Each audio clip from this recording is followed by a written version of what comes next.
Every lad. Fucking oath, I can hear myself again. I need to figure that one out. Alright. Every lad's that weirdo with the skateboard here. I'm joined this time with rimmytim, or Daniel. Right, I'm too loud. How's it going? I'm doing well. Yeah, doing really well. Right. Yourself? No bad, mate. Right. One thing that I always wondered about since I found out your name was actually Daniel. Why Yeah. rimmytim? That's a good question. The name rimmytim is actually I basically just stole it from this online gamer group. And when I was the character that they developed named rimmytim is always wearing purple and orange, just like obnoxiously bright colors. And so when I built my first quad, I decided to just like get orange props, use purple electrical tape, just like accent it with purple and orange. And so I named the quad rimmytim based on the color scheme.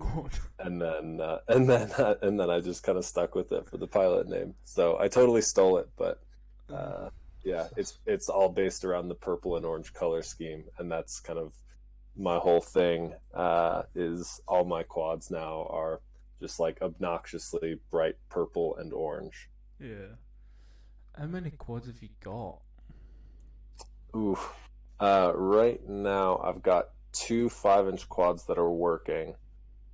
I've got a 7-inch quad that needs new motors, and then another 7-inch that I bought used off some guy, and it's got a lot of electrical noise, and I just haven't traced down where that's coming from. So two that are working, and two 5-inches that are working, and two 7-inches that are out of commission. And then I'm currently building my first ever Cinewoop right now, which I'm super excited about. Yeah. Fuck. This is a lot harder than I thought we were questions. That's alright. I can just keep rambling. Give me a second, I'll see if I can find the ones that I had for Super Deluxe and see if I can just use any of those questions. Yeah, it's all good. The Cinewoop I'm building right now, I've got a lot of uncertainties about how to go about that, because I've got a lot of the parts for it, and the motors that I initially got for it I now realize are crap. So I'm in the dilemma right now of trying to figure out the best motors to actually use on a Cinewoop, and I've got a lot of recommendations, but to spend the money that I spent on all the parts for it and then realize that I'm gonna have to spend another $80 on another set of motors, that kind of sucks right now. Yeah. So it might be another couple weeks or a month before that Cinewoop actually gets finished, just because I spent too much money on it initially, and now I've got to save up for a second set of motors for it. But that one's going to be on this FPV cycle Cinesplorer frame, which I'm super excited about. Right. So why don't you flip the old motors? Say again. Why don't you sell the motors that you got that don't work? Oh yeah. I'll probably do that. I've got way too many things that I need to sell right now, and just to get them listed, probably will take a minute. I end up just not having a ton of time outside of work, and I like to hike a lot, and so getting out on weekends mostly and just being outside. So I end up not actually getting to spend a lot of time on my quads. Honestly, recently I've only been flying on average once, maybe twice a month. So not even flying all that much these days, but yeah, selling the motors is a good idea. That way I'll have enough money to get the motors I need. Yeah.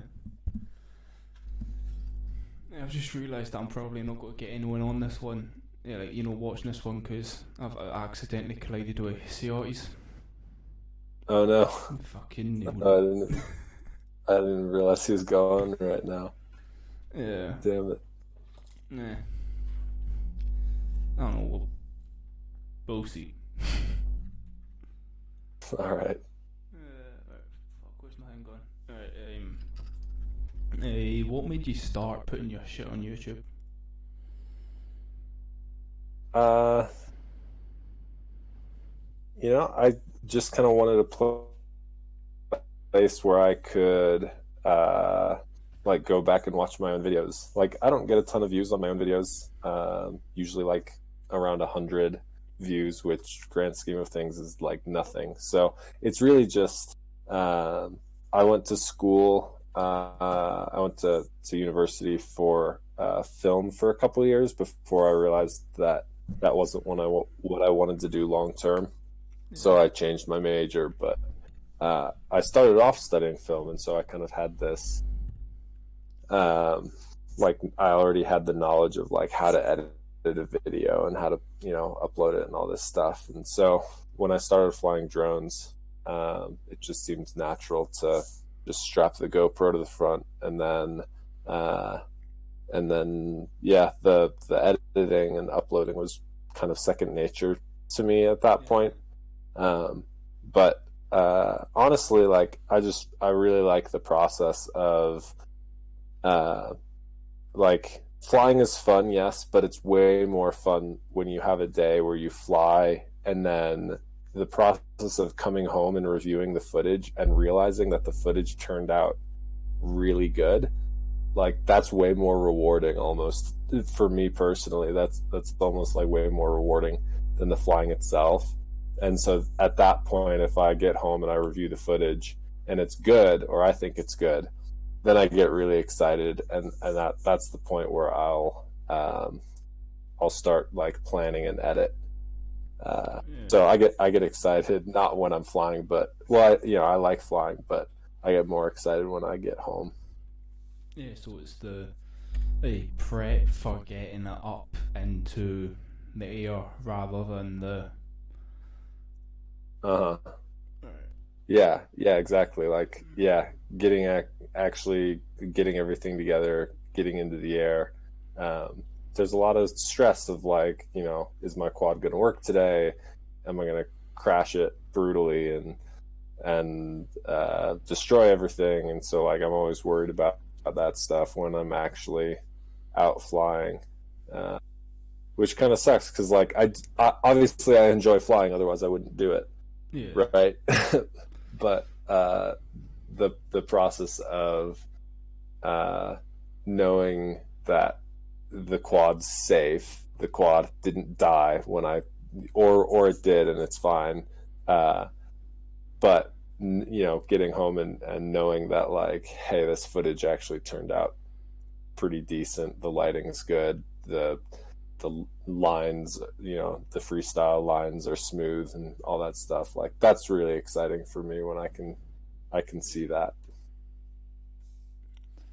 But when you go out to fly, do you like plan ahead for what song you're putting on, or do you? I don't choose music ahead of time, but in my day-to-day life, I'm always listening. I listen to a lot of music, and so I'm always kind of keeping an ear out for songs that I could use in edits. So by the time I'm editing a YouTube video to get ready to upload it, I have like a list of a dozen songs that I know I want to use in a video, and so I'll start listening to those first and deciding if one of those fits that particular video. I do usually listen to music while I fly, but it's not usually the same song that ends up being in the video, if that makes sense. Yeah, it's just kind of a thing to focus on what you're doing. Yeah, exactly. Yeah. So, Yeah, but pardon? no, go ahead. Go ahead. So what, are you one of the people that don't need to hear a prop noise and all that? It's actually changed for me. So I've been flying for about 4 years now, and when I started, um, I I couldn't have music playing in the background. It was too distracting. But I didn't have like an earbud in.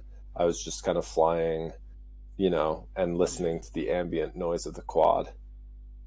But then I started racing pretty early on because the place that I lived, like that was all that was there. There wasn't the big freestyle scene in the town that Yeah. I lived in, and so, but people met up every single weekend or every other weekend maybe to race, and so I started showing up to the races. And when you're at a race, there's like 4 or 5 quads in the air at a time, so you have to learn how to fly without being able to specifically hear your quad. So at that point, Yeah. I learned pretty early on how to fly without hearing the quad at all. So I definitely can fly without hearing the quad, and that's kind of how I usually do it these days. But I've started to get more and more into focusing on long range flying, and for long range flights, I'll usually have a microphone on the quad, and then I'll have an earbud in, Yeah. so I can listen to the prop noise um, when it's way too far away to actually hear it. Yeah. What is it that you like learn from hearing prop noise? It's mostly for me a way to set the throttle so that I can kind of hear based off how long I've been flying. I kind of know, like, if it sounds like this, it's going to be going approximately this fast, or if it sounds higher pitched, it's going to be going faster, lower pitched. So I can kind of gauge like how efficient, especially for long range, I can tell like how efficiently I'm running the motors. And usually I'll hear how high the motors are running, and then I'll drop the throttle because I've heard what they sound like. For the secondary reason is if something goes wrong, you can kind of hear like, oh, like I can hear there's a bent prop or something like that.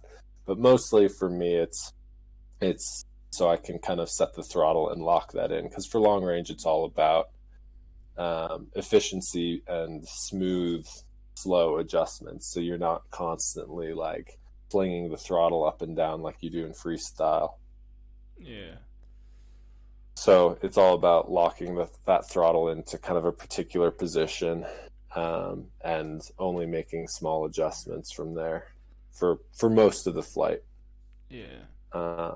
I do some mountain surfing as well, and so if you're like getting into a cliff dive or something on the mountain, you change your throttle between whether you're climbing the mountain or whether you're descending it and all that stuff. But that stuff's still really good to hear as well when you're flying it. Yeah. Right. Well, that's the one thing that find that I'm actually just loving about doing this stream thing is the stuff that I'm learning, because I know I'm burnt myself as a FPV streamer, and I've Mm-hmm. still never actually flown an FPV quad because I'm an absolute degenerate and can't get mine to work. You've never actually flown a quad, you said? No, I've not. Oh man. Well, you said you're building one, right? You got to get that thing up in the air. Yeah. It's the only thing I've Uh, got with it now is something's reversed on it, and I don't know what. So oh, gotcha. Yeah, man. I've I have these 2 quads that I have up and running right now.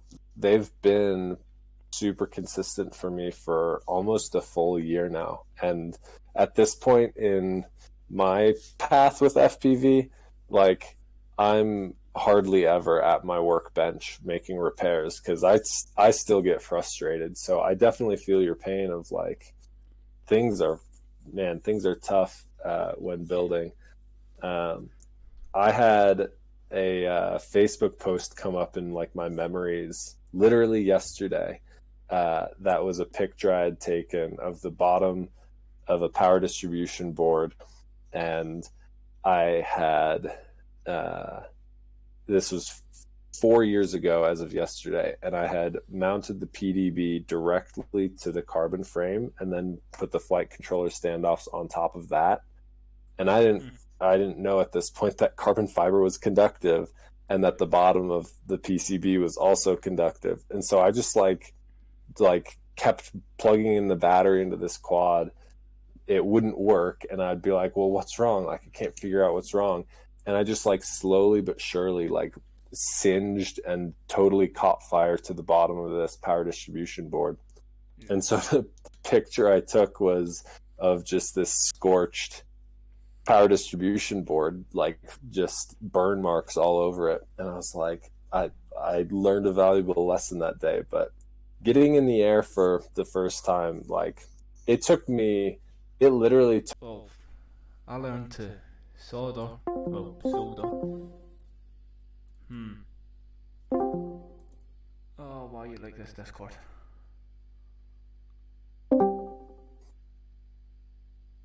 Right, can you hear me now? Because I think Discord's just had a bit of a...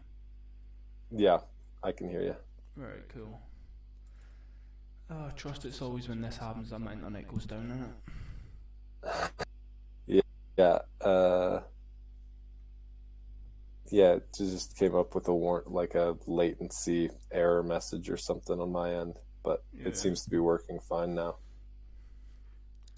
Right, cool.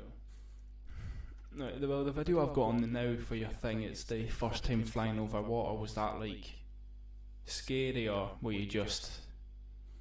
I was super nervous. Yeah, it was. Yeah, it was really scary because I had been kind of flying in the front yard that's at like my cousin's lake house, and so I'd been like flying in the front yard for like an hour earlier that afternoon, and then I decided to go fly over the lake, and yeah, I mean, flying over water is super high risk. Like, I knew the risks getting into it, but I got super confident and pushed the quad to its limits anyways. And at the end of the video, I sank the quad. Like, it just went straight into the water because I just got cocky flying over the water. But I still, anytime I'm flying over water, like, I still get super nervous.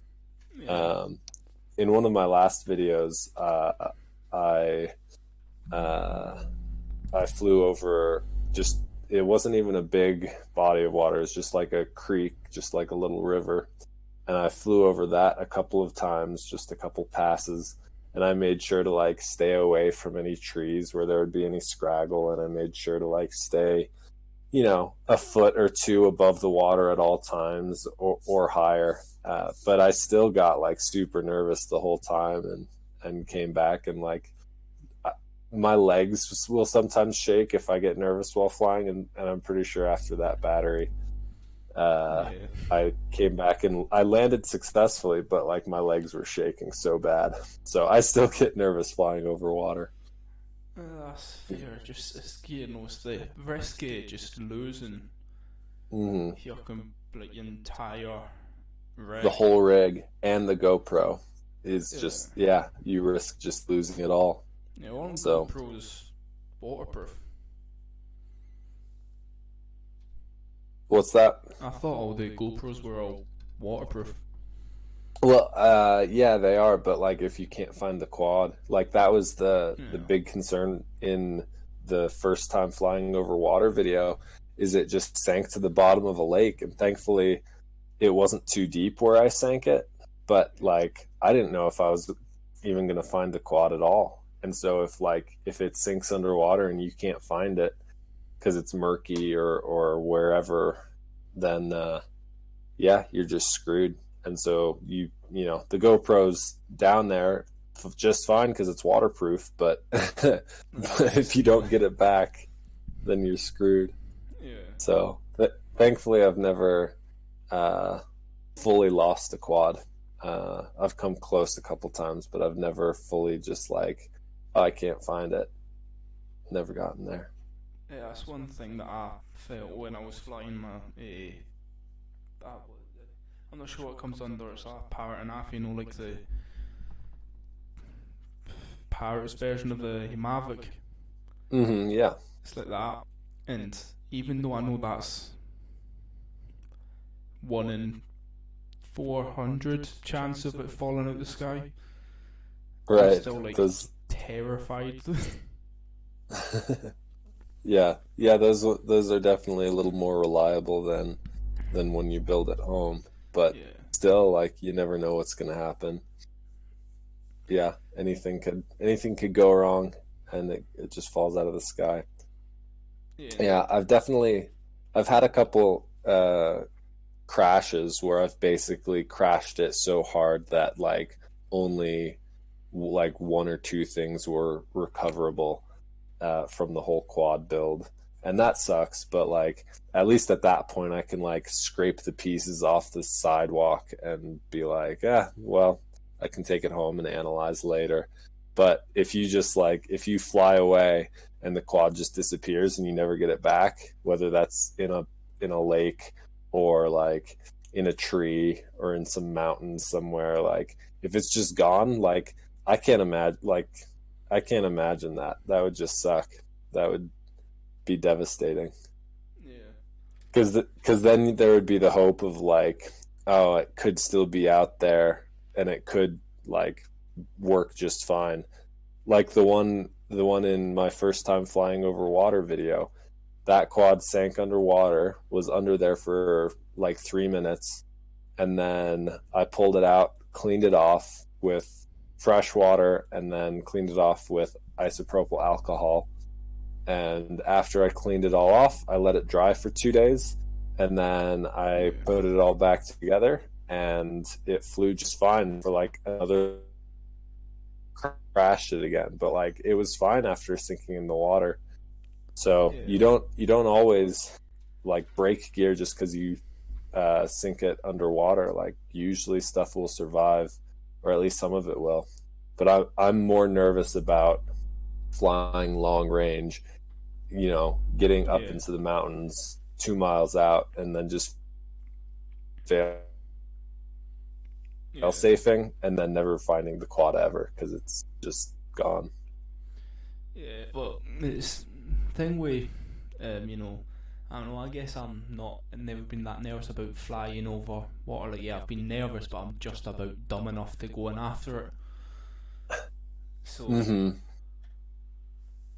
Yeah, I'll do just about anything if I think I can find a quad. I'll definitely like jump in the water to find it, or climb a tree to find it. I'm just like you. I'm dumb enough to do anything to find it. But yeah, but sometimes if it's too far away, I'm just like I'd get nervous. Like it's such a wide area that you have to search. Like if it's in a creek and I know exactly what part of the creek it's in, that's easy.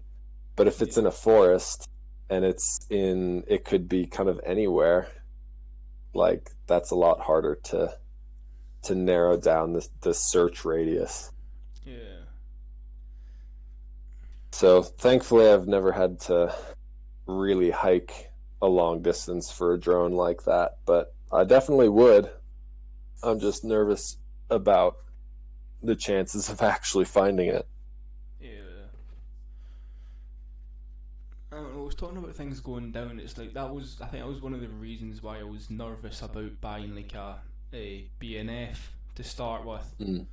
Because even though it's probably a much higher quality build than I can manage to do, it's still I like knowing how Yeah, something went together. It's like I see what you're saying. it's like when I was skating, eh, I would never skate a board that I didn't build, just Uh, because I know sure. what's on that. It's like in the grand Right, scheme of it's things, it hardware. doesn't matter. But it's like Mhm. the confidence boost of knowing. Right, it's there's something that comes with confidence in the hardware that you're using, and that's same with skating as it is for FPV. I think of like the hardware on the quad, like yeah, if you're the one that put it together, then you know the limits of it, and if you think you're bad at building quads, then maybe you know that like, oh, it doesn't, like, I shouldn't trust it over water. Like maybe that's just something you can Yeah. decide. But yeah, I think a level of trust should be. I'd be confused between like, should I trust it a lot or not very much? Yeah. It's just I don't know, man. It's just I guess at the end of the day, Personally, I've sorry, what was that? no, you go.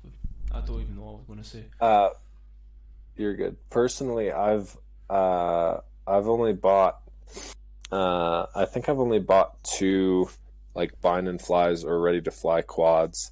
One of them was like it was a 2.5 inch quad that I bought from a company, so it was like brand new and all this stuff. And I just had an awful experience with it because it just never flew right out of the box, and I don't know if it just needed to be tuned better or what, but like Yeah.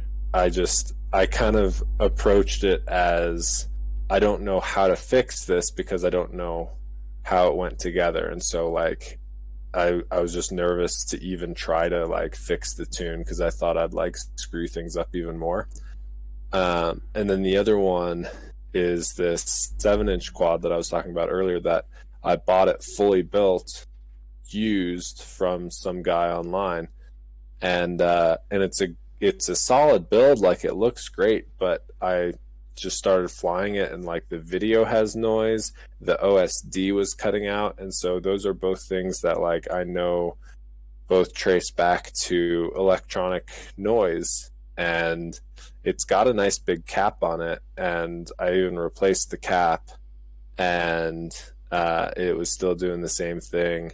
So I don't really know like how to approach fixing this issue because everything that I would normally do like looks like it's already done. But just the fact that somebody else put it together, now I feel kind of lost in terms of repairing it. Yeah. I So guess one of the other I things is definitely I'm definitely hesitant to buy pre-built quads from yeah. those experiences. Yeah, it's like one of the other things is I don't know, it's what I have because then if it goes down, it was by your failure. It wasn't Right. In somebody else's. yeah. Right. Yeah, I get what you're saying. Yeah, I agree. It's like, yeah, you can only blame if you're the one that built it, you can only blame yourself, really. Yeah. Or or the hardware, but still like you're the one that picked the hardware and bought it. So Yeah. it's a lot easier to just get frustrated at yourself and then move on. But if you're getting angry because you think like somebody else built it improperly, then I don't know. It kills a lot of trust in the rig itself. Yeah. And it's like no, it's just talking about this just gave me an idea. Maybe if I can't get somebody on next week, I'll just make a stream and just name it. Weirdo tries to fix stupid fucking quad. Yeah, do it. No, I want to see you build your quad, man. I want to see you get in the air. Like that's one of the things in the last like year. One of the things I've tried to focus on in this community is helping other people as much as I can. Because Yeah. I've been in it for like 4 years now. And so I figure like I've got a lot more knowledge, and there's a lot of people that are just getting into it new, last year, this year. I think especially the release of the DJI FPV system, Yeah. I think that's brought a lot of new people into the hobby. And so I signed up for on some of these Facebook groups. You can like sign up for a mentorship program. And so I did that. I signed up to be a mentor. And so I'll get a message from some stranger about once a week asking me if I'd mentor them. And I'm at the point now where I have like half a dozen people who I'm helping all at once, and it's way too stressful. So I'm having to like say no to new people who need help. Yeah. But it's a really cool program. The one I'm doing it, I think the Get FPV Facebook group has this. The one I'm doing it through is the Facebook group is called FPV Builders, and yeah, if you're like a new pilot and you go to this group, you just click the tab that says mentorship, and you can find someone who has experience like me, and you just send them a message on Facebook Messenger, and you just talk to them, and they'll help you Yeah. plan out your build, or you know, actually build your quad for the first time. So like, I get really excited now when one of these people who I've been talking to actually gets their quad in the air for the first time, even if it like immediately crashes, because that's how most first flights go. Yeah. It's still an exciting thing to see someone get in the air for the first time, because it takes a lot of work to get there. Yeah. It just seems like one of those things because it's like, as you're saying, what, 4 years? Doesn't sound like much, but that basically it's like you're a veteran of this community, because it's what the community itself's 5, 6 years old tops. Yeah, 6 or 7, I think. But yeah, like a lot of people, I think when I joined about 4 years ago, there was a pretty big surge of new pilots around that time. But the number of those people who are still around versus the number of people who are kind of like joining every day, like it being 4 years into this hobby definitely is more experienced than the average person, which to think about it like feels weird because I don't feel like a veteran of it. I just feel like another pilot who's Yeah. just trying to make my way through, and like I don't get many views on my YouTube channel. I don't have that many followers on Instagram, and I'm okay with that. Like it's not a big deal to me because I just do it because I love it. Yeah. Um, but it is cool to be able to take my experience and help other people with it. So Yeah. That's. Oh, I was going to say something. I forgot what it was. Fuck. Hey. Shit. it's all good. Well, you said that you changed your major. What did you from film? What did you change it like into? Yeah, I changed to audio engineering, or the major was called music business. Huh. Um, and so I ended up kind of getting into the world of audio production, like studio recording or Yeah. concert production, and that kind of stuff. So I don't work in that field right now, mostly because the United States has done a piss poor job of handling COVID-19, and so we're still Yeah. not allowed to have concerts or anything like that. And so the whole music industry is in a really bad place right now. But I'm really hoping that once that gets figured out, that I'll be able to kind of land a more solid job in Yeah. that industry. I am thankful I've been able to stay employed through the whole pandemic, but not doing anything that I'm especially passionate about. Just kind of, you know, cable repair jobs or Yeah. delivery driver jobs or whatever. So that's what I'm doing right now. Yeah. But yeah, so the whole audio thing is a big deal to me, and honestly, that makes the process of editing drone videos even more fun because I have this um, understanding of how film works, and then I get to put that together with my love for music. The process of actually picking a song for a flight edit is really Yeah. fun for me because, like I said before, I usually have a list of like a dozen or more songs to that I've kind of isolated to choose from, Yeah. but uh, not every time that I'm working on an edit, like, do one of those songs work for it. So sometimes I have to like listen through those songs and then realize that none of them work, and so then I have to go searching even deeper for another song that'll work for the edit. And that's a fun process for me, because I don't know, I like listening to music and putting it with film. It's a unique process that combines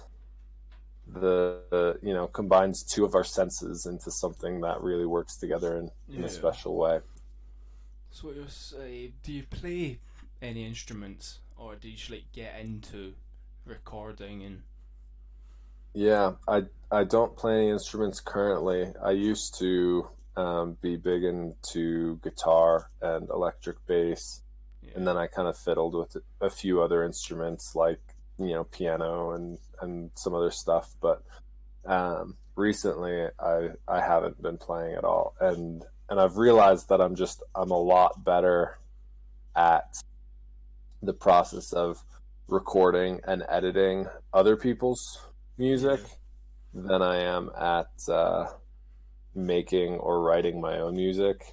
And I've tried, writing songs and stuff like that, but nothing that I've ever been proud of. So I just kind of stick to the recording process, and the editing process is probably my favorite, of taking stuff that has been performed and recorded by professional musicians and Yeah. and enhancing it, getting it ready to be published. That's what I really want to do long term. Yeah, one thing that I've found for my experience is that recording anything. It's Mm. like I can play something 100 times over, won't mess it up. Yeah. As soon as I go to record it or play Right. in You're front of always somebody else, you're always it's gonna screw it up. yeah, Yeah. No, I know that feeling. Yeah, it's just like an added stress of, this is the take, this is the one that everybody's gonna hear, and so you just psych yourself out.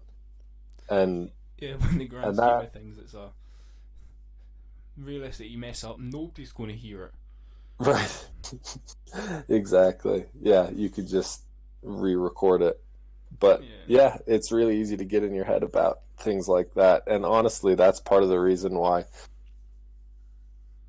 yeah, myself, for the most part, is because I would just get really frustrated with it really quickly.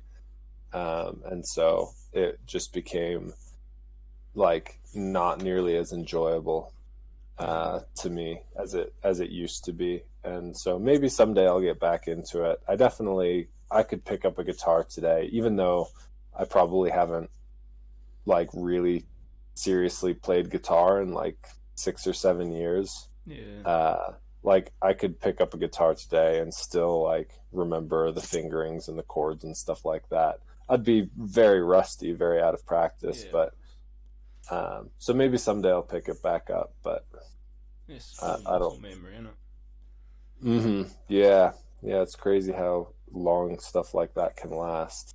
Yeah. So I don't know. The problem that I've got with that stuff is I have problems recording, but I also have problems writing.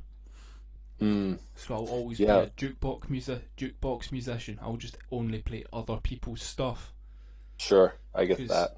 Yeah, it's like yeah. I That's how I understand was. scales That's and how that's how I was as well when I played guitar. Was I tried writing some stuff, but like my mind just doesn't work that way. And I've yeah, realized since then that it takes a very special kind of person to like actually be able to write music, because I have a lot of friends who write music, and I'm super jealous of them, because I'm like, man, you've got something special. And they're like, I don't know, I just write what I feel. And I'm like, yeah, that's unique.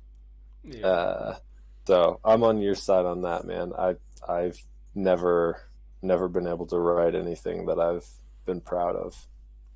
yeah. Well, so I've But been getting more into it, over the lockdown because I just sit on Discord with my mates, mess around with chord oh, structures, and cool. just like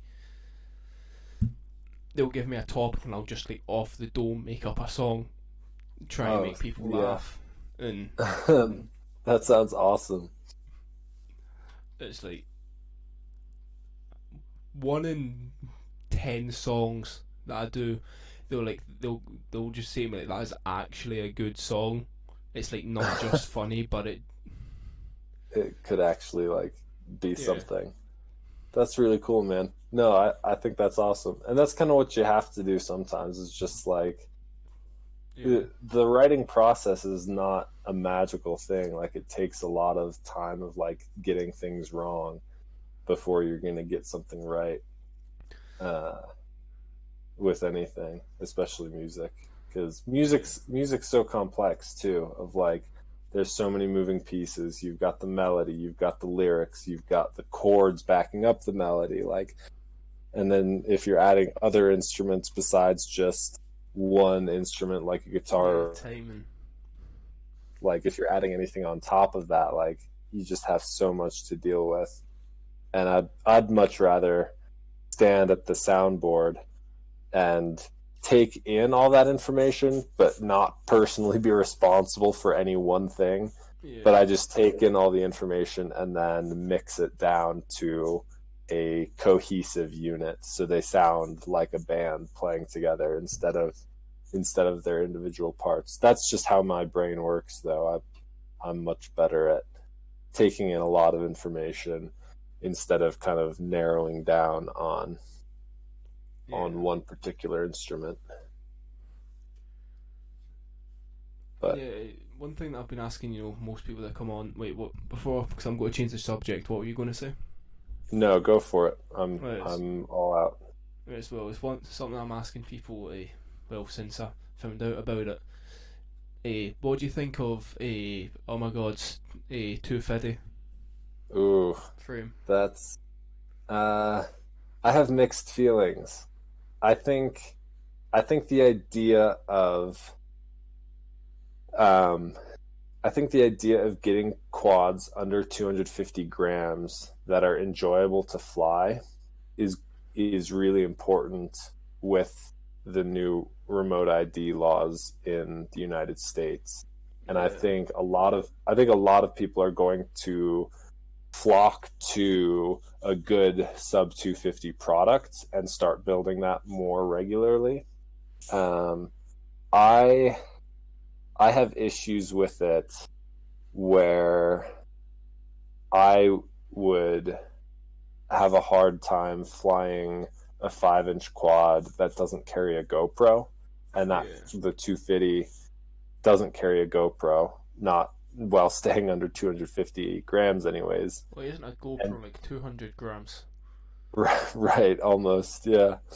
And so, I mean, the GoPro sessions are like 80 grams, I think. And then if you do a naked GoPro, you can get that down to like 25 or 30 grams. Yeah, So there are ways, but like I would much rather, instead of focusing solely on instead of focusing solely on a 5 inch platform, I think it would be beneficial to try more things in the world of 3 inch and 4 inch if yeah, your goal is to get sub 250. I think 5 inch is great, but I don't think 5 inch works for sub 250 super well.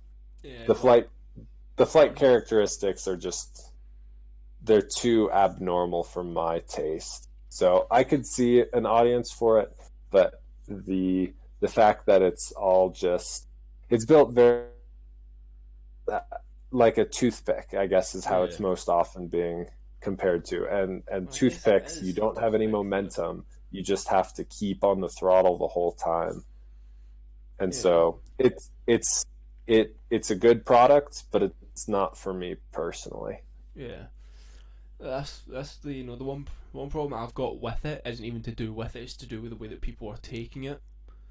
Okay. It's like it's I see when people just straight bash it for being a sub 250 and saying, "Oh no, that's Oh, just you really? caving into the um, Yeah. FAA." Yeah, to the laws. Yeah. Well, No, even in his video, he said, "It's not me caving into the FAA. I've done everything I can to fight this. Mm-hmm. It's just I am preparing so we can get the technology there, so it Right. flies as close to the 5 inches that we've got the now, while still Without being having to. yeah, Yeah, while being sub 250, because that's the main argument is like, um, he's creating a product for people who don't want remote ID on their quads, and I imagine a lot of people are just going to keep flying whatever they have right now without remote ID, and they'll just be breaking the law, and yeah, with that, and that is what it is. I can't say I'm surprised or upset by it, but I think Tommy's creating a really cool product for people who, A, they want to follow the law, and B, they don't want to be tracked by remote ID. yeah, And so for those two things, it makes a lot of sense. If you want to follow the law, but you want to keep flying your same quad, just put remote ID on it. Like, it's probably going to be pretty cheap. It's probably going to be pretty easy to install. yeah, All those things seem like it's probably going to be pretty small and lightweight. Like, it's not going to be, I don't think it's going to be a super intrusive thing to put remote ID on a standard 5 inch, 4 inch, 5 inch, or yeah, larger quad. I think it's going to be pretty easy. But yeah. for those people who don't want to be tracked by remote ID, Tommy's got a cool product. I'd support him, but I don't see a use case for that quad in my own Yeah. fleet. Yeah, if we're taking this like this, imagine how the gun guys feel. Oh man, don't get me started. Yeah, that's not even. I'm not even going to get into that because I feel No, like I've got very. that's a whole thing. I Well, it's don't. 'cause- Yeah, yeah, I guess I it's tend because we. Pardon. I tend to stay away from overly politicized Yeah, controversies such as firearms and elections and stuff like that. Like, I have an opinion on almost all of those things. I just think there's no point in arguing about them because I'm not going to change anybody's mind. yeah, So there's no point in fighting about it. It's just going to put a greater divide between me and my fellow humans, or me and my friends, if I start fighting for no reason. yeah. It's I've got very abject views towards it. I'm not sure if it's just because we don't have guns here. Right. Well, we do, but it's more. It's a lot more It's restricted, illegal isn't to it? it's like illegal to carry them. Okay. I don't I think see. you're actually allowed to buy handguns in the UK. Oh, okay. And it's not you're only allowed them for hunting purposes. I don't think you're. They I have to see. be So you are disassembled. allowed hunting though. Yeah, they are allowed them for hunting. They've Okay. got to be disassembled the whole time, and I don't think even if it is completely disassembled, I don't think you're allowed to have it in a city. Okay. Wow. Yeah. Yeah, that's a lot more strict than the States. Yeah, But stuff like that kind of makes sense, and it doesn't seem, I don't ever hear any people fighting for rights to own more guns or anything like that in the UK. So yeah. I don't know. Guess the way Doesn't we seem don't to really be. have a reason to need them, because we don't have. Yeah. Well, it's completely our fault that we don't have any of these things because we killed them all. But we don't have bears or wolves or anything here, so we don't Sure. need it, Yeah. So naturally, we just get a lot more people beating the shit out of each other. Yeah. Yeah, that's And- fair. and People are going to get into fights no matter what. So. Yeah, and I feel like we get a lot less. I feel like per percentage, we get a lot more fights here. People like really injuring each other, but we get a lot less prosecutions for it. Oh, really? Just because of what it's like. You get into a fight, and you go get the police involved with it, you're a soft ass. Sure. Yeah, that makes sense. Yeah, it's just a different culture around the whole, Yeah. the whole thing. Yeah. No, that makes sense. Uh, yeah, the whole gun debate is just not something I'm Yeah. super keen on getting involved in, just because personally I'm not a gun owner, but I am a gun supporter. I think there's enough reasons in this country for us to have that as an option, but I know there's a lot of flaws in the system, Yeah. so I'm not gonna say like, yeah, I know, like, we're we need to have guns. I know, like, and everybody should be able to get guns. I don't think everybody should be able to get guns. I think there's a lot of flaws in the ways that we Yeah. have it set up now. But either way, either way you go on the topic, it's just not worth fighting about it, like, to the ends of the earth. Just, like, I don't know, treat your neighbor like your neighbor, and be kind to other people no matter what. Like, not talking about like fighting each other and shoot public mass shootings or anything. Not talking about that. I'm talking about, like, if you're at a political rally and somebody has a different view on guns than you do, like, just stand there and talk about it. Like, don't punch them in the face just because you have a different opinion. Like, that's where humanity is messed up, is that we have clung so tightly to our petty beliefs that we kill other people over these opinions. That's where we've really messed up as a society. Yeah. I guess that's just another thing with the culture here is, we look at it as in, you don't do any of that because dying's easy. If you ever really hate somebody, you beat on them and that's it. Right. Yeah, that makes sense. Oh, if this doesn't get me age restricted, I don't know what will.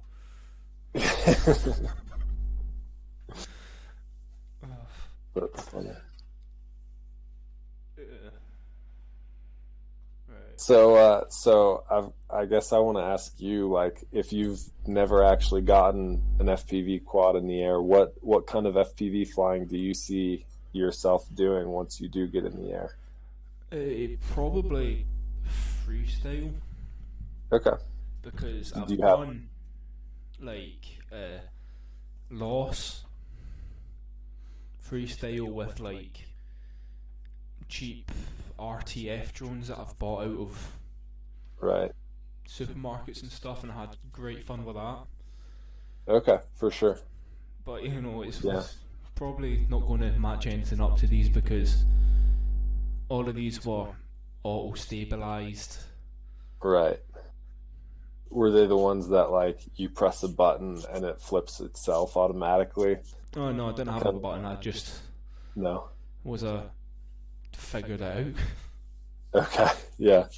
That's what I started with, actually. Was I got a little Christmas gift, and it had a flip button on it. So it had like a flip button and then a roll button, and so you'd just be like flying it around. It was a tiny little guy, and you'd just be flying it around the living room, and then you press the button and it just flips itself and then comes back to auto level, and then you just keep flying it. It was really funny looking back on it now, how simplified and dumbed down it was. Yeah, it's one I remember having a great time with. It was a wee thing. It was like maybe an inch and a half. Okay, yeah. Prop basin. Mm-hmm. And it came with this wee controller that was maybe 2 inches wide at most. And I remember flying it right down the PE corridor in my school. Mm-hmm. That's almost amazing. Getting it stuck in my best friend's hair. Oh no! That's the worst nightmare. That's so funny. Me, honestly. What's that? She would have ended me. Yeah, not surprising. I can't Yeah. imagine. Yeah. I feel like most of us started out with a little toy for flying around indoors like that. That just like comes with a cheap plastic into the wall to charge it. Like you can't swap batteries on it. Yeah. Stuff like that. Like the little SEMA drones or the Hubsons. Like that's what I started with. It was like a $20 Christmas gift, Yeah. and I what happened was I got it for Christmas. I flew it around for like a day or two, and then on like the second or third day, it just wouldn't bind to the controller anymore. The little drone, it just wouldn't bind. Yeah. Like the drone would turn on, the controller would turn on, and then it just had lost its bind and it wouldn't rebind. So I went online and just started looking around for like online forums to to try and see if somebody else had this problem and see if there was a solution for it. And while looking, I like ended up in like RC groups on the internet and like Yeah. scrolling through those forums. And then I ended up finding a link to a Mr. Steel video. Yeah. and and watched the Mr. Steel video and I was like hooked instantly. I was like, "What is this? How do I get it? And how do I do it?" And Yeah. been addicted ever since. But yeah, man, the freestyle game is super fun. I've kind of been through it all. I started out thinking, "Oh, I'm only going to do freestyle," and then I quickly realized that my local community was only big into racing, and so I kind of opened up and started racing a little bit. And I had some fun with that, but I got burnt out pretty quickly. Yeah. Um, and so I kind of lost interest in racing. And when I lost interest in racing, I actually I put down FPV for about 6 months back in like 2017, I think it was. No, 2018. I put it down for like 6 months and just like I had crashed all my quads and just like destroyed all my gear on accident, just from Yeah. crashing. And I was just so bummed out about it that I never repaired any of them. And I kept telling myself, "Oh, I'll get to it eventually. I'll get to it eventually." And, and then like a month went by, and I was like, "Yeah, I'll fix them, in a couple more weeks. I just need some time. I'm just frustrated about it." And then like another 2 months went by, and I was like, soon, I guess. I don't know. And then yeah, like 6 full months went by, and I was like, okay, I guess I really need to like get this thing going again. And then since then, I rebuilt all my quads, and I think I've only been to like one race since then, and I realized that I'm much freestyle and long range and cinematic styles much Yeah. more than I ever was racing. Even though I enjoyed racing, it was just the competition was too much for me. Yeah. I feel like I'll probably end up racing because I'm in the middle of Yeah. a city, Okay. so I can't long range. Sure. Can't Do you really have? can't really go Do you behind the know? goggles for long without worrying about getting stabbed. Sure. Sure. Do you have like a group out there that some local pilots, or have you not gotten there yet? I know some of them over the internet, but I don't never went and met any of them. Okay. Yeah. Just ran into them for groups and Sure. stuff. Yeah.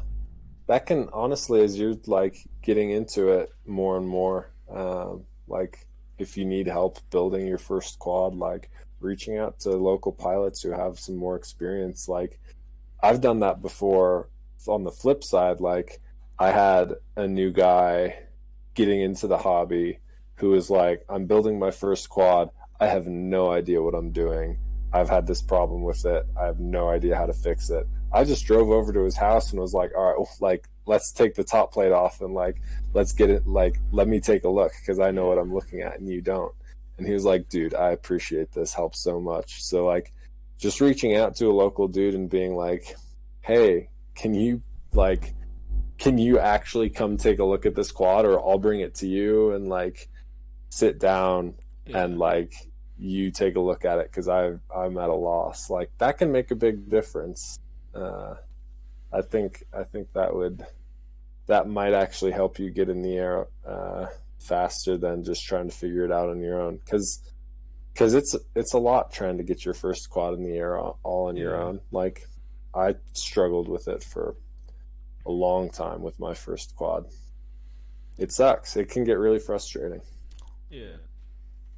I'm not sure if it's in my radio that it's not working, but I'll figure something out. Yeah. Well, feel free to message me if you have like specific questions. You know, I've got plenty of experience, man. No, I'll Happy just to ask help. you on this. What's that? I'll just ask you on this since we're here. There you go. Yeah. live troubleshooting. Let's go. That's funny. Right stick is inverted. Oh, that should be pretty easy. What radio do you have? A QX7. Okay. When you say it's inverted, do you mean when down, or when you push up it goes right? I push up, it goes right. You push up, it goes right, and when you push right, it goes up. Yes. So that's a little more complicated, but not too bad. Hold on one second. Yeah, apparently some people just think that whoever made the radios just genuinely put the things in. The gimbal in the wrong way. I don't think that's possible. I think it would look wrong. Like from the outside, you'd be able to see it and be like, "Oh, that looks messed up." But I think you can fix that in the. What page would that be? Yeah, just in your.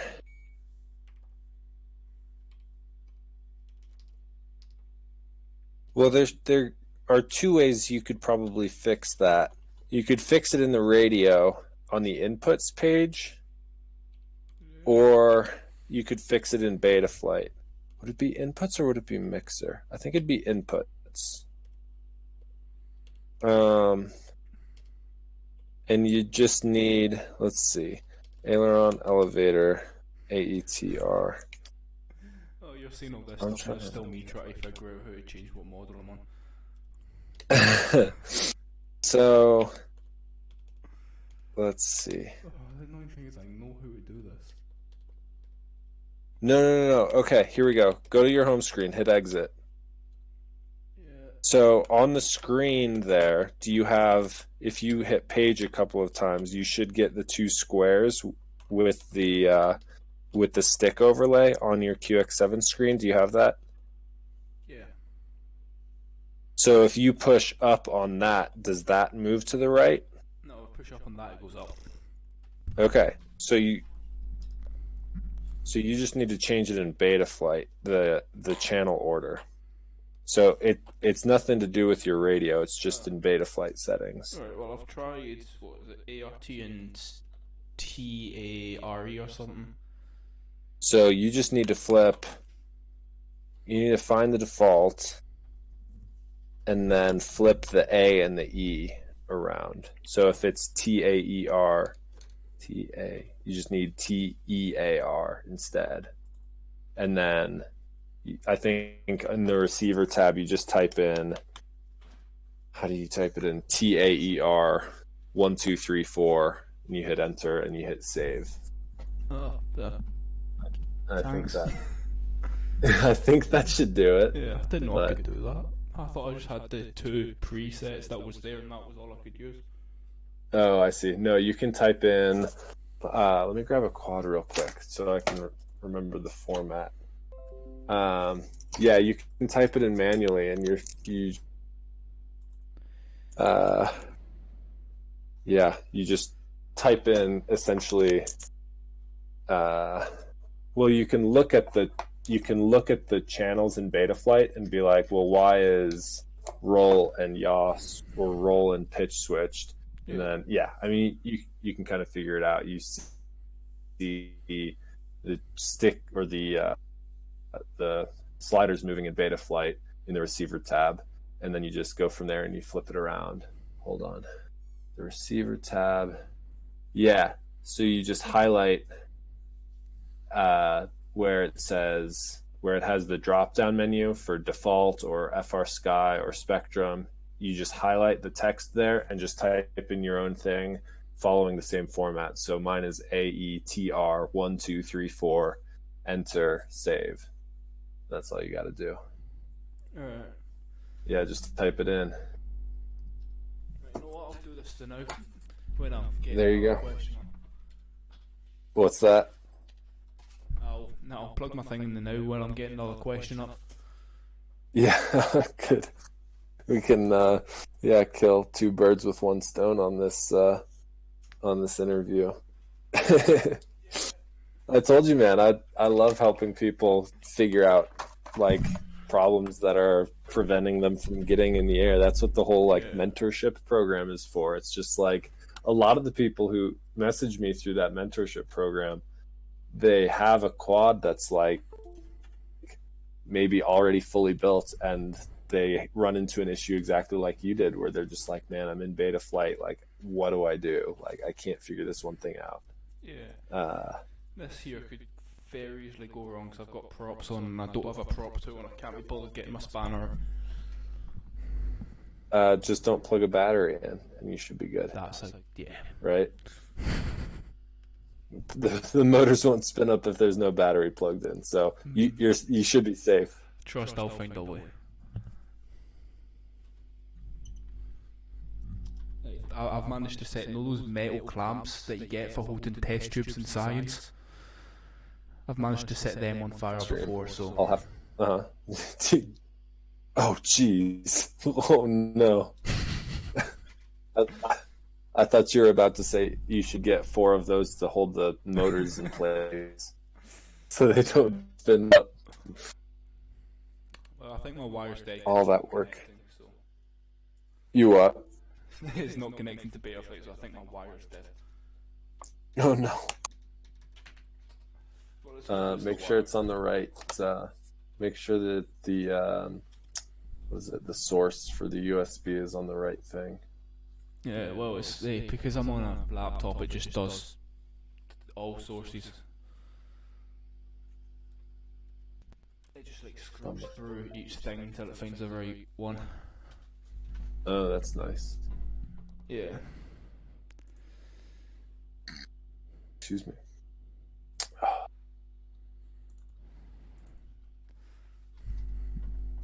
Well, I'll figure that one out one day.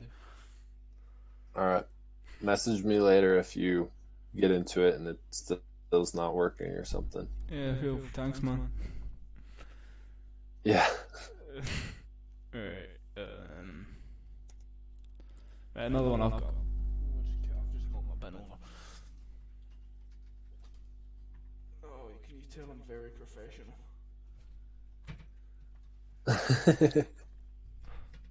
Very professional. Yeah, another one I've got down here is what do you do for work, and do you ever plan to try and get into FPV as a full-time gig? I don't know about full-time, but so right now I work for Amazon. I'm just a delivery driver delivering packages to people's front door, like a UPS or FedEx driver. Like very just blue collar, nothing special kind of job, but I enjoy driving. I've always enjoyed road trips and stuff like that, so I enjoy my work. It's just not like meaningful to me. Yeah. I actually about a year ago I bought a Part 107 textbook, which Part 107, that's the commercial drone license in the United States, which you have to get that license if you want to make money off of flying drones.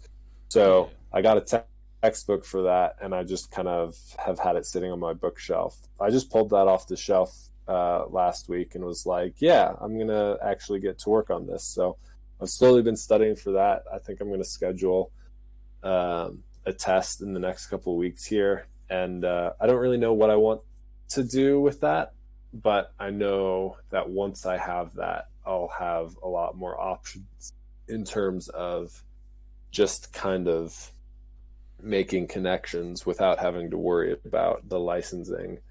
So that's kind of the first step. So I don't have that yet, but once I do, I could see myself using FPV as like a side gig, Yeah. making some additional income through it. But I don't see it as full time. But who knows? Maybe I'll start doing it as a side hustle, and it'll start making a lot of money. And who knows? I could absolutely take off with it. I think it'd be super fun to work in drones full time, Yeah. but I have a lot of other experience and expertise and film and electronics, and so I could. Uh, I definitely think I have a lot of other career options that I would enjoy just as much, if not more. I really like having drones as a hobby, but uh, I'm a little nervous to like combine my hobby Work and and play. my work like that, because it could potentially just like ruin all the fun of it, Yeah, you I know. feel that. But I definitely I don't have like a solid plan right now, but I think I'm gonna make it a side hustle for a little bit, or try to make it a side hustle. So Yeah, it's one thing I was wondering about what it's like in America because we've got to have a drone license here to fly anything mhm, over 250 grams. But out of yeah, all the times I've been out, I've never been asked for it. right, yeah. Like, does that? Same in the United States is like you have to register yourself as a pilot to fly anything over 250 grams, even if it's just recreational, just for fun. But yeah, like you're almost never going to encounter someone who asks to see your license. Like that just doesn't happen because it's all regulated at the federal government level. Yeah. And so local police officers have no jurisdiction essentially. And Yeah. so they have no reason to ask for your drone license. So it would have to be a federal FAA agent who asks to see your drone license. Yeah.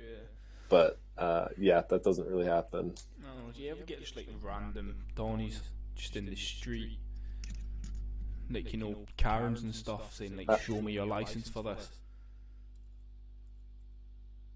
no, I've had some people come up on me just like, "Hey, can you like?" What? It, I think the only time I've had it was I was flying around a park and there was like a girls' softball game going on, like 3 fields away, and somebody Yeah. came up to me and was just like, "Hey, like that makes me uncomfortable," and I was like, "Okay, like I'll move further away, I guess," even though I'm already like three baseball fields away. And like other than that, honestly, other than that, I think every time I've had somebody come up on me, they've just thought it was really cool. And so they're like, "Oh man, like are you using the goggles to see through through the drone? That's so cool. Like that's Yeah. I me or reckon a something. lot I of don't know." people just end up with So two like sets of goggles for most that, of the innit? time, what's that? Pardon?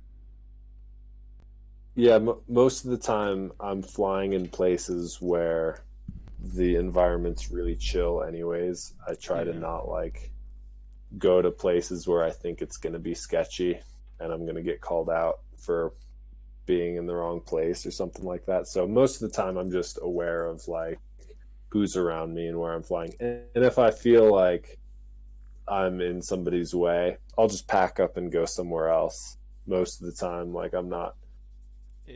I won't even stay around for them to come talk to me because I'm just like, yeah, I can see like there's a birthday party here and I'm bothering them, so I'm just gonna leave. Or school's getting out and there's like a ton of school kids walking through this park all of a sudden, so I'm gonna leave.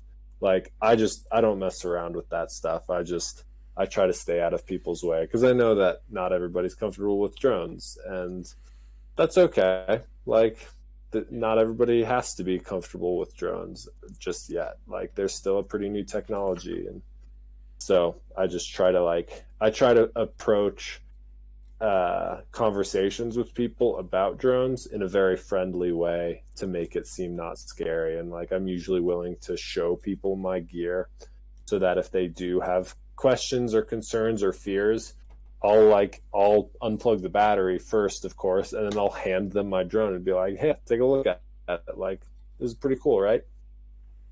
Yeah, I feel like drones are the Line of sight in front of them. version of, motorcycles or skateboards, aren't they? Yeah, It's just yeah. everyone There's seems to be definitely some of that against them. stigma from like the early days of skateboarding. Yes, Yeah, one for of the things sure. that So I'm just drones are kind of scary to some people, and I get that. So yeah, I'm not gonna push the I'm not gonna be the one to like push the limits and try to make people uncomfortable. yeah. So I don't know, talking about that's just reminded me of something that happened a couple of years ago. Me What's and one that? of my mates got stopped in a public place for skating, and they told us it was for trespassing. So we were What? trespassing in a public place, and right, here's the kicker: there's no trespassing laws in Scotland. Oh, really? Oh my gosh. Was No, it an authority that stopped you, like a yeah, police it was the police. officer? Or was it just some bloke? It was the police. It was the police. That's ridiculous. How Yeah, crazy is that? Wow. yeah. Well, Wow. it's the That's crazy. it's I've the had police or I've as the wait, what were you saying? no, I've never had uh, either either riding my I ride a longboard. I don't skate Yeah, too much anymore, but um, I've never been stopped. I've never been like confronted by the police on that or flying drones. It's always been just some random people who are like, "Get off the sidewalk," or like like just angry people, or like the one instance where someone like confronted me about the drones. But I've never had the police come up on me. yeah. But that's so funny that there's no trespassing laws, anyways, and it was Yeah. public property. It's That's so crazy. technically, I don't think it's called trespassing. I Hmm. think it's called the right to wonder or something. Okay. It's like Huh. it's what um if it's private property, you can go through it. But if there's a path next to it, you need to use the path. Okay. Huh. That's kind of yeah, that's kind of unique. I don't know that I've I heard don't of know. anything like that before. I guess it's because Scotland's just so lax with so many things. Okay. Sure. It's like there's a big group of people that smoke fags right next to the secondary school. Uh-huh. Oh, wait, I can't say that, can I? I- Just to clear we up for any YouTube mods, that's what we call we know cigarettes. you mean cigarettes. Yeah. Yeah. Well, there's a big group of people that go to the secondary school that smoke them next to the school. Yeah, that would not fly in most places. Not in the Exactly. US anyways. People would get so upset. Yeah, and it was even more lax. It's like I know people who I'm just saying people for legal reasons, but that used to go smoke dope and show up to class. Yeah, for sure. Yeah. Yeah. Yeah, I mean some of that happens. Some of that happens here, but yeah, the I don't know. that's It's just interesting though. brilliant. And I think America's Yeah. a lot more get so with drugs and underage drinking and stuff. Yeah. Yeah, I Well, mean as our well as drinking because age is a lot higher. it's It's what you have what to like be 16 21. You have to 20 be 21 21 to here. just actually just drink. They actually just changed like a year or two ago. They changed the tobacco laws, so you can't buy cigarettes or anything like that, or even vaping products. It used to be 18 years old, but now you can't buy it unless you're 21. So both alcohol and tobacco, you have to be 21. As far as I'm aware, here there's no laws against smoking, but you have to be 18 to buy. Right. Okay. Yeah, I actually don't know if there's any laws about using tobacco. It's just a purchasing thing. Yeah, and again here, there's stuff like it's not illegal to be high; it's illegal to get high. Okay, sure. So, like if you get lifted and you're high as a kite and you've not got anything on you, you can't get it done. Oh, Like they'll just put you well, down the neck for a night. gotcha. That makes sense. I mean, legally, like, yeah, that kind of makes sense. Uh, the state I live in, Colorado, recreational use of marijuana is totally legal here. So Yeah. I think that's the trend is we're going to see more and more places go towards that because criminalizing it doesn't make any sense to me. It doesn't make sense to me. It's completely illegal. I mean, here. Yeah, yeah, yeah. It But isn't. It still is in a lot of places, which, yeah, I don't know that it makes sense because it's just like it's no worse than alcohol yeah. as far as like drugs go. But That's the one thing I've never understood. Why is like dope illegal, but right, cigarettes are? right, Because they'll right. do more Cigarettes. damage to you. You know? Alcohol is responsible for like killing a lot more people, and weed is just like It is. it doesn't. I'm pretty sure Yeah, it's it's physically pretty safe. It's impossible. pretty mild. I'm pretty I sure it's mean, actually yeah, physically impossible to OD on weed. But yeah, it nobody is. take me on Did that. you Fact check catch it. any of bot? Did you Pardon? catch any of Bot Grinder's stream last night? He No. set a Patreon goal, and and once he hit the goal, he drank a drinkable THC product that had 1,000 milligrams of THC in it. He went nuts. It was very funny, but no, like that's a ridiculous amount, and it's not going to do anything to you. Like you're just going to get incredibly high, but it's not going to really hurt your body in a significant way. Like It's what under the age of it can at a young age it can stop your brain developing. yeah, of course, yeah. But after that, I don't anything. believe there's any. I mean, like caffeine can do that. Like Yeah. having too much soda can do maybe not in as severe as of a way, but like yeah, there are so many things that. Story on the news here a couple years ago. Some lass was drinking so much energy drinks that she paralysed half of her body. Oh my gosh. Ugh. That's so sad. Yeah. Yeah, that stuff's not good for your body.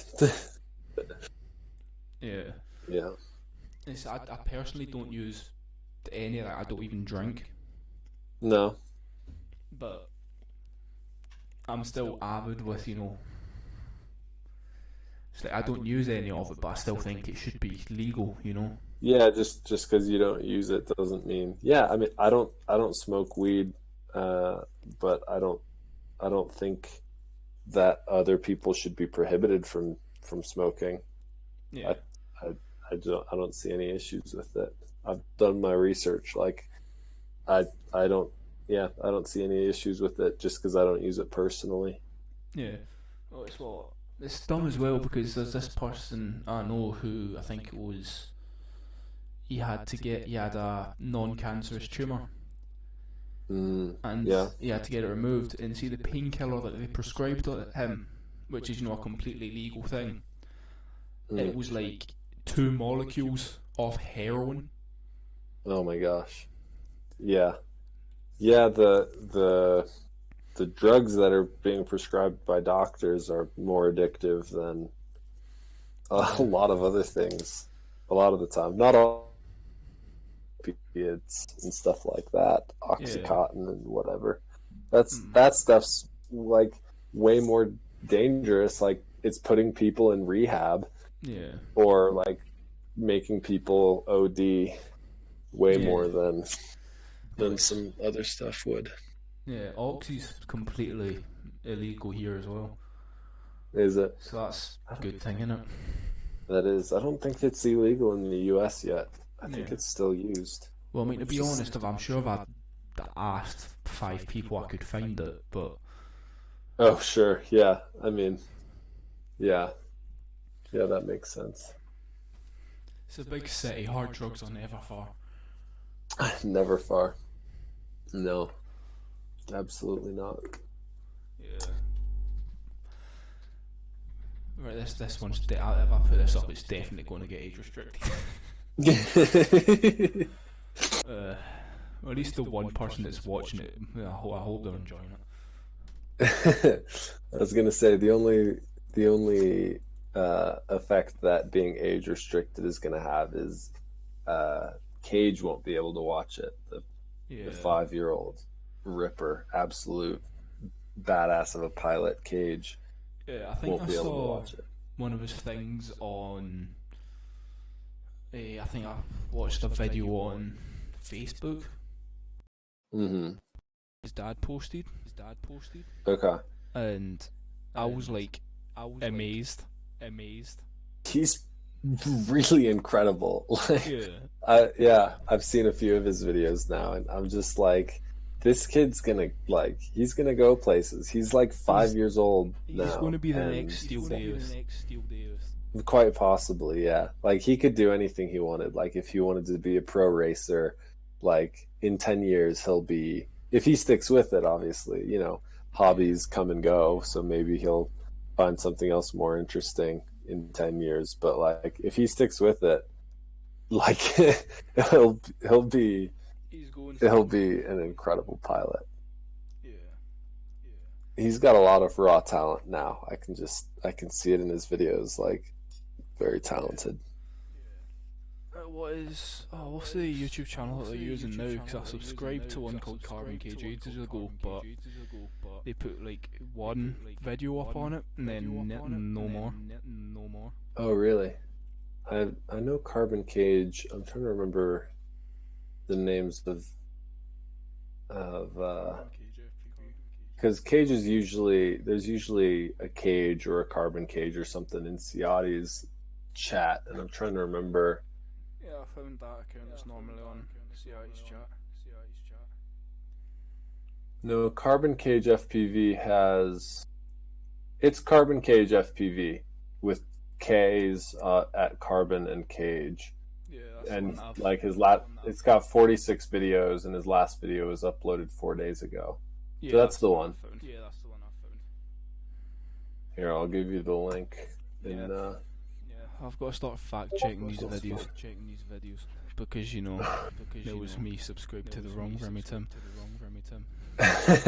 well, like I said, I stole it from a YouTube gaming channel. So of course, if you look up Remy Tim on YouTube, I've screwed up my search engine optimization by stealing a much more popular character's name. Because if you look up Remy Tim on YouTube, like the first 10 results are going to be videos from the actual channel that have like 500,000 views Yeah, but on then each again, at one. least somebody's like searching for it. Like, who's gonna accidentally search Ducky FPV?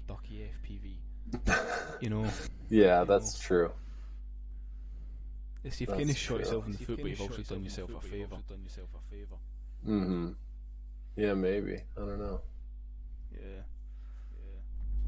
Right, I've got to figure out how to stop getting this so I hear myself, because I really hate hearing my own voice. Oh shoot. Yeah. I'm guessing that's got to just be in the It's Discord probably settings, or I don't know. What are you using to record this? well, it's Or slabs. yeah, I don't know. Yeah. Uh, I don't know. I'd have to see your setup to. It's probably an easy fix. You just got to trace down It's exactly probably where like a the. switch. Actually, no, I What's reckon it's that? the audio interface that I'm using, because it's made for recording stuff. See, So it's probably got a feedback built in. probably. Yeah, that would make sense. You just got to. It's probably on uh, just an aux channel then, and Yeah. you just got to kill the volume on the aux channel. That would make most sense to me. Yeah.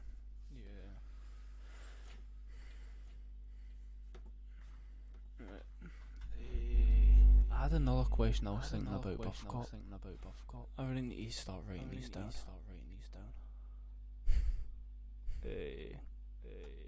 Right, what other hobbies have you got? Is it just? Um, right now it's mostly just FPV. Used to be big into like playing music and stuff like that, and that was mostly just a hobby because that was kind of before I went to college for music, and so it wasn't really like it wasn't. I didn't see it as a career. It was just a hobby back then. Yeah. I'm trying to get into cars, but that's a super expensive hobby, and my job doesn't make me enough money to Why is YouTube Studio like open? get a project car and fund that or anything like that. But Yeah. what's that? My YouTube Studio just What'd you say? randomly opened. Oh, oh no. YouTube's a mess. I kind of hate using it sometimes. Yeah. It's weird. It's a platform that we all, kind of hate, I know. but we I know. spend so much time on it every day. I know. Yeah. It's like, yeah, it's it's crazy. Yeah, I absolutely get frustrated with it on such a regular basis. But yeah, I don't know where I would be without it. I learned so much constantly on YouTube. Like obviously, like like most people, that's where I learned basically everything I know about FPV. Like you learn by watching build videos and Joshua Bardwell videos and Painless 360 videos and back in the day Project Blue Falcon and all this stuff. Like that's where I learned how to build, how to tune, how to uh, work with GoPros and stuff like that, like so many things. And then I still use it constantly just to like learn about whether I still learn things about new FPV technology. I learn things about audio. I learn things about film. I learn things about cars. I learn things about cooking, all on YouTube. And then I'm on it so much that like, and I watch things that are less educational, just dumb video game channels or whatever. And man, like I'll like a couple times a week just get insanely frustrated with like, why doesn't this work better? Like it's just designed, especially the creator side of things works really poorly. But hey, what other choice do we have? It's the best platform out there in terms of how much content's on it, at least. Kind of the only option we have. It's just like I don't know. It's like gets you into a lot of things. I was watching the Drip for. I've been watching him for like 2.5 years, maybe 3. Oh, yeah. Yeah, And for sure. then I've only just got into the just got my first drone Christmas of 2019. Yeah. Okay. Yeah, that's interesting. It took me like a way quicker amount of time to like watch my first FPV video, and then immediately I was like, yes, give me this. Like, and Yeah. I immediately like started shopping. I think I got like my first set of goggles on eBay or something because I didn't know where to start. But I was just like, yeah, I got a used set of Fat Sharks on eBay, literally like less than a month after my first time watching a Mr. Steel video, and yeah, it's I definitely I can say I made a lot of mistakes by jumping in so quickly. Like if I could go back and redo it, like I would have saved up a little more money, gotten a better set of goggles, would have gotten a better first quad instead of I ended up buying the first like real FPV quad I bought. I bought used off of some kid who didn't know what he was doing, and so it was built really poorly. It was like missing a few parts. Yeah. It needed a new receiver, and so I was like pulling it all apart to rebuild it essentially and put in the parts that needed to get put in there. And in the process of doing that, I fried the flight controller because I didn't know what I was doing. And then I got a new flight controller, and then I fried the PDB because I didn't know what I was doing with that. And then I fried another flight controller, and I just like kept breaking stuff just while trying to get this first quad in the air. And if I had just simply slowed down and said, okay, let me shop around and like buy all my own parts all for myself, I would have saved a lot of frustration in the end, and it probably would have been cheaper in the end because I ended up having to buy like 3 or 4 new flight controllers because I kept burning them out because this was back in the NAS 32 F1 Yeah. flight controllers. Yeah. Uh, and yeah, like I just got so frustrated because had no idea what I was doing, and it was at the beginning of 2017, and it was with gear that was already outdated at that time, and so like there wasn't a ton of support for it. But Yeah. uh, yeah, it's a frustrating. It can be super frustrating to get into if you try to jump the gun too much, because then you'll just end up getting gear without having done proper research, and that's where I started out.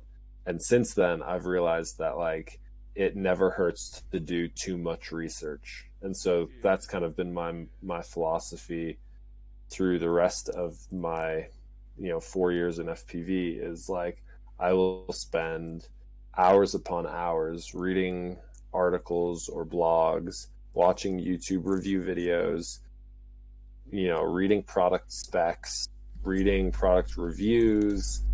Like I will just do way too much research before I buy anything because I had way too many instances early on where I just wasted money because I didn't know what I was Yeah. buying. Yeah. Uh, and yeah, Yeah. I Well, I've definitely blew up. have some things that I could go back and change. Yeah. I've blew up one receiver, one VTX, one camera, a three ESCs and two flight controllers, and one motor. Mm-hmm. So I'm Yeah, basically a yeah, man. genius. That's on par with that's on par with kind of where I started. You Yeah. just burn stuff up because you're like I don't know what I'm doing. And I've also realized that it's really easy to uh, it's really easy to think that you can get away with saving money on buying cheaper gear, but I've Yeah. realized that like you have way better experience and way less chance of blowing something up if you spend a little more money. So like I I started off buying cheap gear, and like now, even though I don't make much more money than I did back then when I was starting, like I just save up and I'll only buy TBS VTXs even though they're 40 or $50 because they just like they work better, they don't fry as quickly, like they're just more reliable. So like yeah, and I switched to crop. VTXs, Mm-hmm. and a. The only reason I've not got a tramp on my thing now is because they didn't have any. Oh, they were out of It was stock or like something. at the start of the whole pandemic, and I wasn't going to wait the other 2 to 3 months till I can get a tramp. Right, Which of course. now 9 months later, Yeah. seems pretty pointless. Because you're still not up in the air. Yeah. For sure. Yeah, the immersion RC gear is pretty good. I had like one really bad experience with I got a tramp. I think I got like a discount code for one, and so I just bought it and put it in an Armington rooster that I was building, and the rooster was such a bad experience overall for me that it just put a bad taste in my mouth for almost every piece of gear that was on that frame, because like the whole rig just was like full of gremlins, just like constantly giving me issues. Constantly, it was so bad. And at the end, I ended up ripping the pigtail off of the VTX in a crash, but I didn't realize that had happened. So I just kept flying, and like my video was getting worse and worse because it was just like a slow tear in the UFL pigtail. And it literally ripped the pigtail in half. It didn't like pull the UFL off or like break at the SMA. It like ripped the coax part of the pigtail in half, which I've never seen before and I've never seen since. That is an achievement. Yeah, it was crazy. And but because while it was just slowly ripping in half with every little crash, I like my video just kept getting worse and worse and worse, and I just kept blaming it on the video transmitter itself. And then by the end of it, I think I had essentially burned out the tramp from running it without an antenna connected for so many flights, or with only half an antenna connected, I guess, for so many flights that. I think my tramp died because when I started, nobody informed me that I shouldn't power up a VTX without an antenna on it. Mm-hmm. So then, obviously I did it. Of course. And that's funny. It was about a week after I burned it out. Somebody's like, "Oh yeah, don't start your tramps up without any VTX up without right. What's it called? Antenna. Yeah, sometimes they'll survive, but